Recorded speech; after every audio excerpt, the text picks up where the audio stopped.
Le grand rendez-vous de l'actualité de la semaine qui vient de s'achever, c'est la rétrospective. Merci de nous rejoindre sur Télé 50.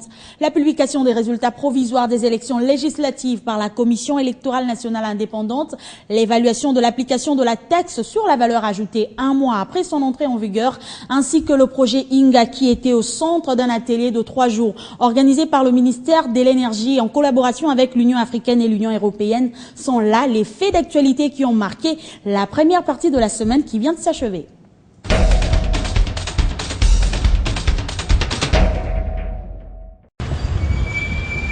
Pourquoi la grève dans un pays où tous les regards sont rivés vers l'émergence et le développement? La RDC a compris et ne veut plus se laisser manipuler pour les intérêts politiciens.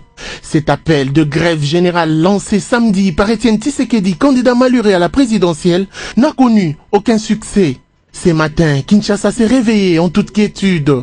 Ici, à l'UPC, les étudiants étaient aussi au rendez-vous. Ceux qui les observent, automatiquement, commencent à les juger comme est jugé hier. Mais alors, comment les Kinois ont-ils perçu ces mots d'ordre d'Étienne Tshisekedi?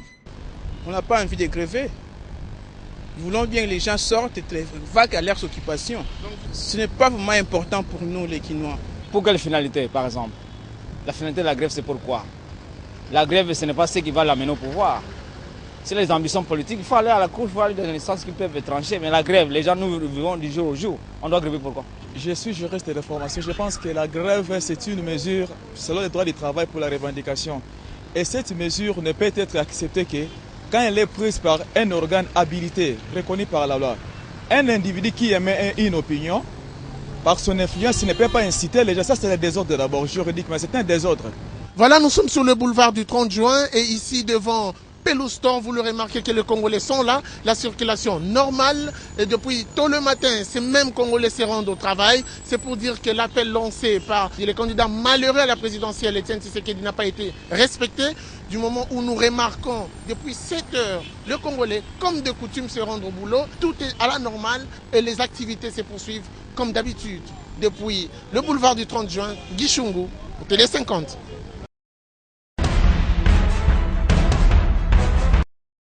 Où sont-ils tous partis, ces candidats députés nationaux dits favoris?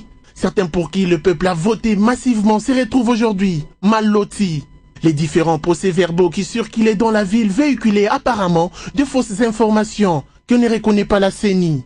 Dans les lots, c'est récité aussi le district de Lukunga, dont le résultat était affiché vendredi dans la soirée. Lukunga, ça a été affiché, donc ce n'est pas encore arrivé au niveau du bureau. Et si ça arrive au bureau, nous allons examiner, voir si il faut publier directement ou porter des correctifs. Quand nous sommes en phase finale de contre-vérification pour mettre justement en néant certaines tentatives de délinquance électorale. L'objectif, ce n'est pas de publier absolument à un temps quelconque. L'objectif, c'est de donner les résultats qui traduisent la sincérité, même si c'est relative, des urnes, et non de se fixer sur la fétichisation des heures et des dates. Nous savons que la nation attend son Parlement, mais nous devons travailler en veillant que nous puissions réduire au maximum la délinquance électorale des uns et des autres. La CENI a repoussé jusqu'à mercredi la publication. Cette enquête ouverte par la Commission électorale nationale indépendante pourra-t-elle changer la situation ou simplement elle vise à calmer les ardeurs des candidats malheureux? Le processus électoral en RDC devra connaître un atterrissage en douceur. Conscient de cela, la CENI s'active pour dénicher quelques irrégularités constatées en dernière minute dans les centres locaux de compilation de résultats.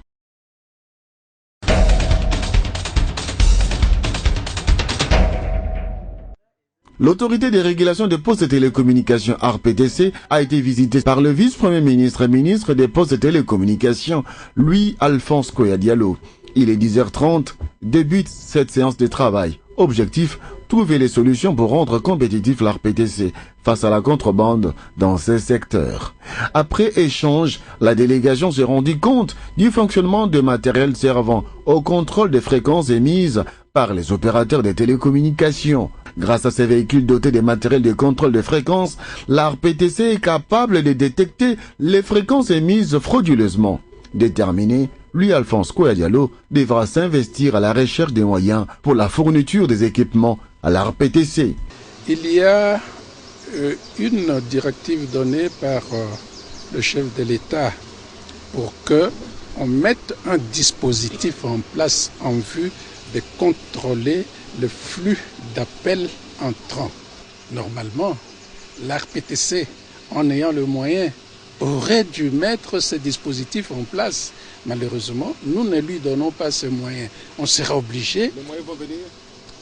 Les moyens ne peuvent venir que des Congolaises et des Congolais à travers les taxes et les impôts. Ces échanges ont permis à la délégation de cerner les contours sur le fonctionnement de l'autorité de régulation des postes et télécommunications au Congo, ARPTC. Ainsi, disposer suffisamment d'informations sur son fonctionnement. Après presque un mois d'application sur toute l'étendue de la République démocratique du Congo, le gouvernement congolais devrait faire l'évaluation des différentes mesures d'application de la taxe sur la valeur ajoutée. Et c'est au Grand Hôtel Kinshasa que le Premier ministre, le ministre des Finances et celui de l'économie nationale se sont réunis en compagnie de représentants des régies financières pour justement discuter sur cette nouvelle réforme économique. Toutes les mesures qui existent déjà font toujours besoin, plutôt l'objet des améliorations, de manière à ce que nous dégagions les leçons, les correctifs, les améliorations. Une réforme comme celle-ci, comme toutes les autres, a besoin d'être accompagnée. Des explications secteur par secteur ont été données sur cette taxe qui a été instaurée en remplacement de l'ICA. L'indice général des prix indique une baisse du niveau général des prix durant ces 2 dernières semaines. À partir du 1er janvier 2012, Excellence, votre autorité nous avait instruit de développer des approches.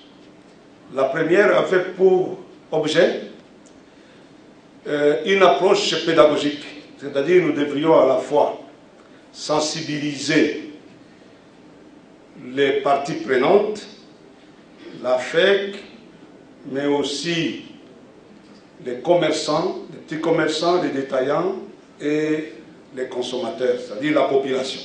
En dépit de toutes ces explications, la Fédération des entreprises du Congo, FEC, présente à ses assises, conforte sa position sur les reports de l'application de la TVA. La FEC, dès le début, a dit qu'elle est pour la TVA, qui est une réforme qui permet d'élargir l'assiette fiscale, qui permet de formaliser davantage l'économie. Donc c'est à notre avantage et à notre intérêt. Mais la FEC dit aussi qu'il y a une impréparation. Il y a une mauvaise compréhension, et vous-même et le ministre de l'économie venez de dire, il y a, dans certains cas, une mauvaise application parce qu'une mauvaise compréhension. D'accord avec le principe de la révision de la loi pour des dispositions qui seront considérées comme devant l'être. Et ceci d'ailleurs, nous n'attendrons pas la fin de l'année. Nous pensons pouvoir le faire de la rentrée parlementaire prochaine, c'est-à-dire les projets de budget dont a parlé le président pourraient avoir en annexe un projet de loi portant révision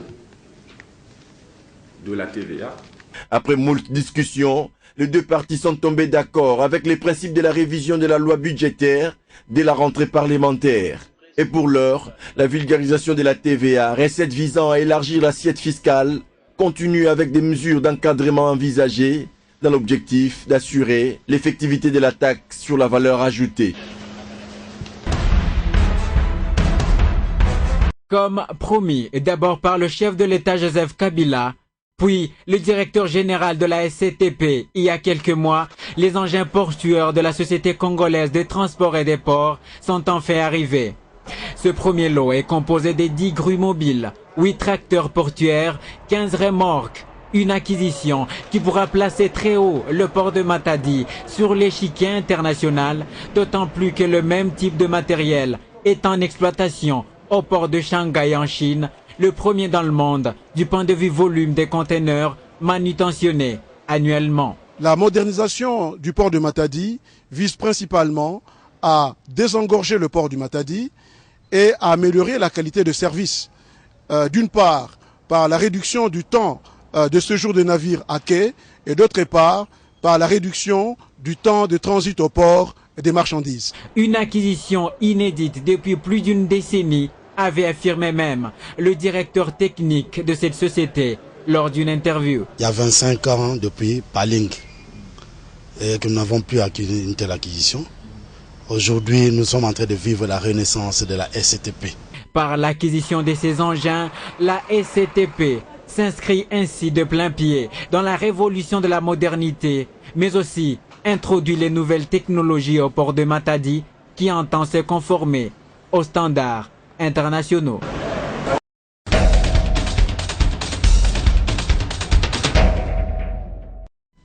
Après plusieurs semaines d'attente, la future Assemblée nationale a pris forme à l'issue de la suite de la publication provisoire des législatives de novembre dernier.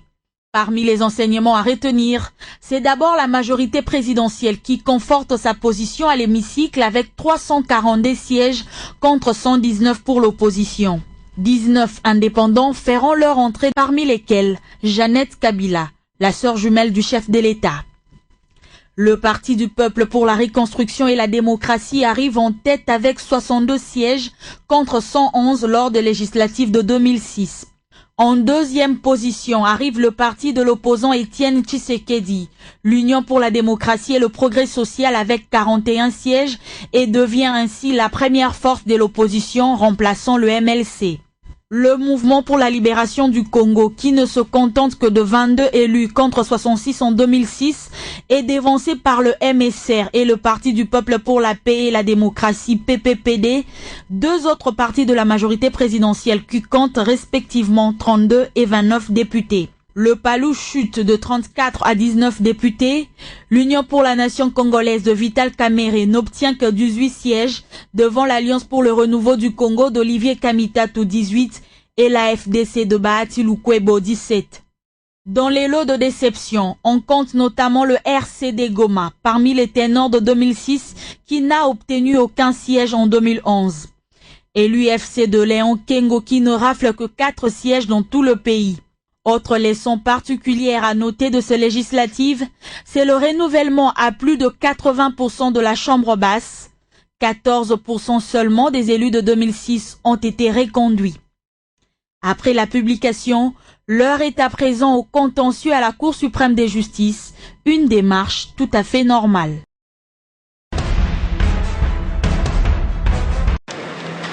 C'est une visite qui s'inscrit dans le cadre de l'évaluation des mesures d'application de la taxe sur la valeur ajoutée. Première étape, Marsavco. Ici, toute la délégation composée du ministre des Finances, Matata Pogno, de l'économie nationale, Jean-Pierre Darouezi, et des représentants des régies financières a échangé avec les responsables de cette entreprise. Donc, chez nous, la TVA n'a pas influencé les prix. La taxe sur la valeur ajoutée ne pose aucun problème, car son application est effective. Chez Hasson et Frères, contrairement à ce qui se rencontre dans la ville, pas de hausse des prix suite à l'application de la TVA. Non, nous on se positionne en baissant le prix dans un moment où tout le monde est en train de spéculer. Parce que nous on a compris. Les gens disent qu'Hasson Frères a augmenté le prix. Non. Ça peut avoir un autre article, 1 ou 2%, ça peut arriver. Parce que nous, on est en train d'être contrôlés. Il y a une équipe qui est en train de contrôler, ils sont venus chez nous. Le gouvernement congolais a à multiples reprises initié des rencontres dans l'objectif de vulgariser, mais également d'expliciter les biens fondés de cette réforme visant à élargir l'assiette fiscale du pays. Orgaman, connu pour la vente des chinchards et poulets, n'est pas resté en marge de cette ronde. Ici, même les grossistes témoignent qu'aucun changement par rapport au prix n'a été observé. Les Indo-Pakistanais et autres Libanais sont pointés du doigt concernant la mauvaise application de la TVA.